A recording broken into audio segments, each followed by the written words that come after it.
अस्सलाम वालेकुम जी। Top cricket news का सेगमेंट है। सबसे पहली खबर है कि चैंपियंस ट्रॉफी के स्क्वाड में 3 सीनियर खिलाड़ियों की वापसी हो रही है। और ये कौन से 3 सीनियर खिलाड़ी हैं, जिसमें से 2 की रिक्वेस्ट पाकिस्तान के साबिक कप्तान यूनुस खान ने की है और एक खिलाड़ी जो है वो उसकी रिक्वेस्ट उनके करीबी लोगों ने की है। तो ये मैं आपसे शेयर करूंगा। और इसके बाद अगली खबर है पीएसएल के हवाले से।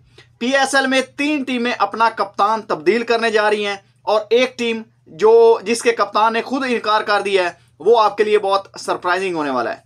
इसके बाद एक और खबर है, वो है जी क्रिकेटर ऑफ द ईयर। उसकी पूरी लिस्ट मैं आपके सामने रखूंगा और आपने उसके स्क्रीनशॉट ले लेना है और देख लेना है कि इसमें से कौन सा क्रिकेटर आपको लगता है कि वो डिजर्व करता है कि उसको cricketer of the year T20 ODI और टेस्ट में मिलना चाहिए।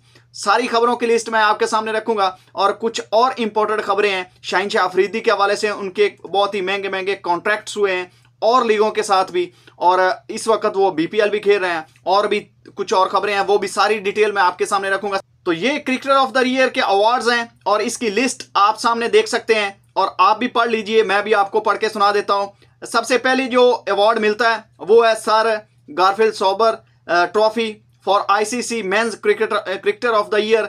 इसमें हैरी ब्रूक है और जसप्रीत बुमराह है। इसके अलावा ट्रेविस हेड है, जो रूट है। इन खिलाड़ियों को इस लिस्ट में शामिल किया गया है। और इसके बाद Rachael Heyhoe Flint of for ICC women cricketer of the year. इसमें चिमारी अतापतु ये श्रीलंका की वुमेन्स की खिलाड़ी हैं, कप्तान भी हैं। अमेला कर हैं, ये न्यूजीलैंड की हैं। इसके बाद एम्बल सदरलैंड है, ये ऑस्ट्रेलिया की हैं। लॉरा वोवर्थ हैं, ये साउथ अफ्रीका की हैं।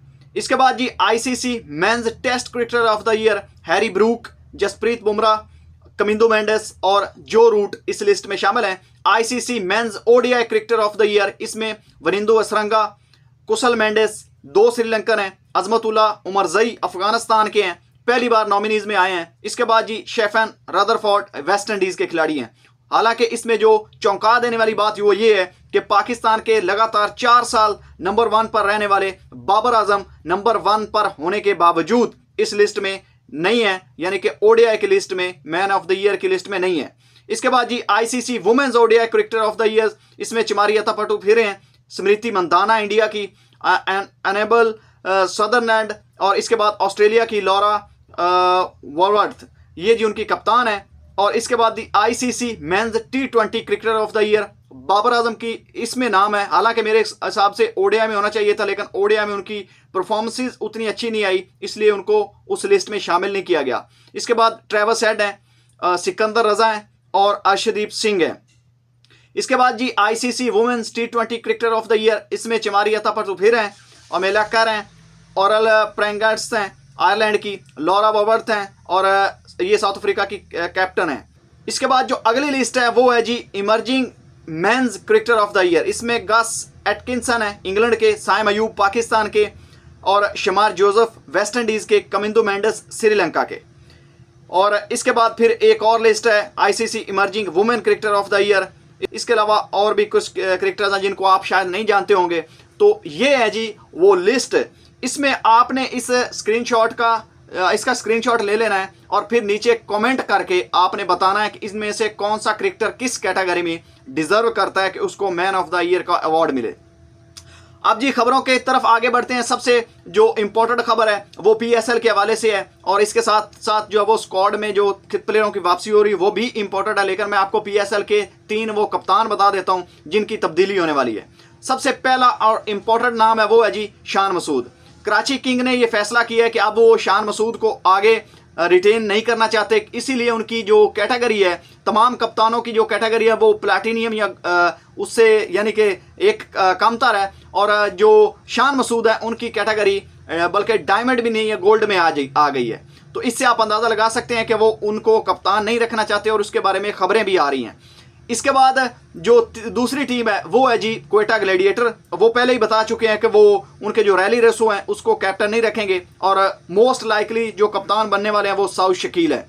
इसके बाद जो तीसरी और सबसे बड़ी अहम खबर है वो ये है कि बाबर आजम ने पेशावर ज़ल्मी की कप्तानी करने से इनकार कर दिया है और अब सुनने में ये आ रहा है कि पेशावर ज़ल्मी के जो ऑनर्स हैं वो बाबर आजम को इस चीज़ पर एग्री यानी करवाना चाहते हैं, वो अभी तक उनको कंटिन्यू करना चाहते हैं कि क्योंकि उसकी बड़ी वजह मैं आपके सामने रख देता हूं, वो ये है कि ये जो सीज़न है 2025 का, ये लास्ट सीज़न है। 10 साल का तमाम फ्रेंचाइजों का कॉन्ट्रैक्ट ख़त्म हो जाएगा पीसीबी के साथ, और उसके बाद स्क्रैच से मामला शुरू होगा। सारी टीमों के जितने भी ऑनर्स, उनकी ऑनरशिप सब कुछ खत्म हो जाएगा, यानी कि शुरू से काम, यानी कि बिल्कुल जो वो शुरुआत से काम होगा। और जितनी भी आगे टीमें बनेगी, जो मोस्ट लाइकली जो खबर निकल कर आ रही है वो ये आ रही है कि 8 टीमें होगी 2026 के जो एडिशन होना है PSL 11 का, उसमें एक तो 2 टीमों का इजाफा हो जाएगा। फिर ये जो 6 टीमें हैं, अगर इनके मालिकान इनको दोबारा खरीदना चाहेंगे तो उसकी नई कीमत लगेगी। वो कितनी लगती है, थोड़ी लगती है, ज़्यादा लगती है, वो आने वाला वक्त बताएगा। और ये 6 टीमें भी दोबारा लोग खरीदेंगे, और इसके बाद 2 टीमें और भी नई ऐड होंगी। और वो 2 टीमें कौन सी होनी चाहिए उसके बारे में आपने कॉमेंट करके बताना है। इसके बाद जो अगली खबर है वो है जी चैंपियंस ट्रॉफी के स्क्वाड के हवाले से। और पाकिस्तान की जो चैंपियंस ट्रॉफी का स्क्वाड है 15 या 16 रुकनी, उसमें 3 खिलाड़ियों के हवाले से खबर आई है, जिसमें 2 खिलाड़ियों की रिक्वेस्ट पाकिस्तान के साबिक कप्तान और पाकिस्तान के चैंपियन कप्तान यूनुस खान ने ये रिक्वेस्ट की है पीसीबी से और आकिब जवेद से कि इन 2 खिलाड़ियों को आप जो स्क्वाड है चैंपियंस ट्रॉफी का उसमें लाजमी शामिल करें। इसमें जो पहला नाम है वो है जी इफ्तिखार अहमद का।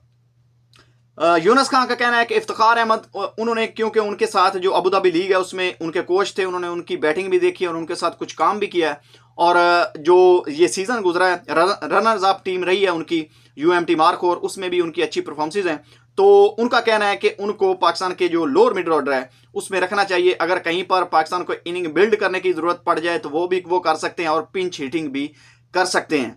इसमें मेरा एक, यानी कि मैं आपके सामने एक ऑप्शन रखूँगा कि क्या इफ्तिखार अहमद को रखना चाहिए पिंच हिटिंग के लिए नंबर 7 पर या 8 पर, या फिर आसफ अली को रखना चाहिए। इसके बारे में आपने कमेंट में बताना है। इसके बाद जो दूसरा खिलाड़ी है वो है जी शादाब खान। और शादाब खान के हवाले से खबर ये आ रही है, और तस्वीर में भी आप देख सकते हैं कि उनके ससुर ने उनके साथ उनकी बॉलिंग एक्शन और उनकी फिटनेस पर लगातार उनको यानी कि 15 दिन हो गए पीछे खबरें निकल कर आ रही हैं, मैंने तो वीडियोस भी देखी हैं, उनके साथ वो काम कर रहे हैं। और वो उनके एक तो बॉलिंग को बेहतर यानी कि कर रहे हैं, उनका जो एक्शन जो रिपीट नहीं होता, और उनकी गुगली जो है वो नहीं हो रही, और लेग स्पिन भी वो हाफ ट्रैकर फेंक रहे हैं, तो उस पर काम जो है वो कर रहे हैं, बड़ी मेहनत कर रहे हैं शादाब खान।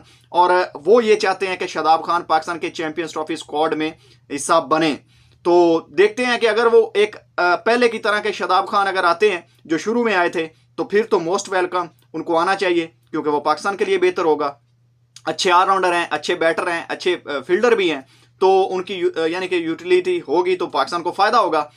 तो ये खबर है जी। और जो तीसरे खिलाड़ी हैं वो है जी फ़खर जमान, और इनके हवाले से भी यूनुस खान ने कहा है पाकिस्तान के क्रिकेट बोर्ड को एक रिक्वेस्ट सी यानी कि की है उन्होंने अपने इंटरव्यू में, और उन्होंने कहा कि अगर आप 400 स्कोर भी करना चाहें तो अगर साइम अयूब के साथ आप फ़खर जमान को ओपनिंग वेयर भेजेंगे तो ना सिर्फ आपको चेज करने में भी मदद होगी, बल्कि आप पहले अगर टारगेट सेट करेंगे तो 15-20 ओवर में अगर ये दोनों बंदे खड़े हो गए तो आप 350 का आराम से टारगेट अगली टीम को दे सकते हैं। तो चैंपियंस ट्रॉफी जितवाने में ये 3-4 खिलाड़ी आपके लिए बहुत अहम किरदार अदा कर सकते हैं।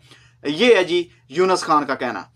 अब मैं आपके सामने रखता हूं जो एक कॉन्ट्रैक्ट वाला मामला है, जो शाहीन अफरीदी के कॉन्ट्रैक्ट्स हुए हैं मुख्तलिफ लीगों के साथ। उसमें जो सबसे पहला कॉन्ट्रैक्ट है और सबसे महंगा कॉन्ट्रैक्ट है, और ये IL T20 की हिस्ट्री का सबसे महंगा कॉन्ट्रैक्ट है, ये भी मैं आपको बताता चलूं, और वो है जी 9.25 crore PKR in IL T20, 3.50 crore PKR in the 100, 4.08 crore PKR in the BPL for 5 matches. As per reports, his 5 matches contract is more than any other Pakistani player full season BPL contract. He was also the highest paid player of IL T20 history. Signed the BPL contract after being told that he is not in red ball plans, will play only 5 matches as he has to join expecting camp for Tri Nation Series. यानी कि जो tri nation series Pakistan की next month होनी है, यानी कि next month के and में, फरवरी में शुरू में, तो उसके लिए शाहीन अफरीदी अवेलेबल होंगे, और इसी वजह से उन्होंने 5 या 6 मैचों का कॉन्ट्रैक्ट किया है BPL का। तो ये है जी। और IL T20 के सबसे महंगे प्लेयर भी बने हैं, तकरीबन 9.5-9.25 करोड़ पाकिस्तानी लेकर।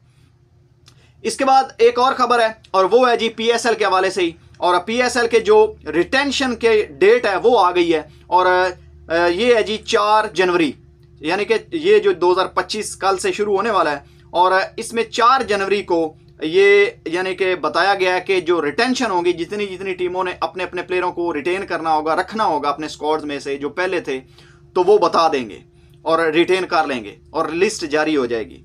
और इसके बाद जो पाकिस्तान की तरफ से 2025 में सबसे ज़्यादा रन्स करने वाले प्लेयर हैं वो 3 नाम हैं। इसमें जी टेस्ट में सऊद शकील ने किए हैं 544 रन्स, 13 इनिंग्स में एवरेज उनकी 41 की है, और ODI में सैम अयूब ने 515 रन्स किए हैं, 9 इनिंग्स में एवरेज उनकी 64 की है, और T20 में बाबर आजम ने किए हैं और 738 रन उनके हैं, 23 इनिंग्स का सहारा लिया है, एवरेज उनकी है जी 33.5, यानी कि ये टॉप स्कोरर हैं पाकिस्तान की तरफ से तीनों फॉर्मेट में। सऊद शकील, इसके बाद साइम अयूब और बाबर आजम, यानी कि इतनी कम इनिंग में बाबर आजम और बल्कि पूरे तीनों खिलाड़ी यानी कि स्ट्रगल भी इन्होंने किया है, उसके बावजूद टॉप स्कोरर यही है। तो आज आके आपके जो मेन बैटर हैं वो ये टेस्ट T20 और ODI में ये 3-4 ही बनते हैं बस। तो ज़्यादा तवक्को रखिए ना, अभी पाकिस्तान के पास उतना हाई लेवल का टैलेंट नहीं है, लेकिन मुझे उम्मीद है जो नीचे से टैलेंट आ रहा है वो आने वाले वक्त में पाकिस्तान की एक स्ट्रॉन्ग टीम बनाएगा, और ये बैटिंग में प्रॉब्लम्स हैं पाकिस्तान की, ये इंशाल्लाह हल हो जाएंगी। अगर आपके लिए थोड़ी सी भी इंफॉर्मेशन आपको इस वीडियो में मिली है तो आप चैनल को सब्सक्राइब करके जाइएगा और वीडियो को लाइक करके अपने दोस्तों के साथ शेयर कीजिएगा। मैं इसी तरह वीडियो बनाता रहता हूँ। मिलते हैं किसी और वीडियो में, तब तक के लिए अपना भी ख्याल रखिएगा और इस चैनल का भी। अल्लाह हाफिज़।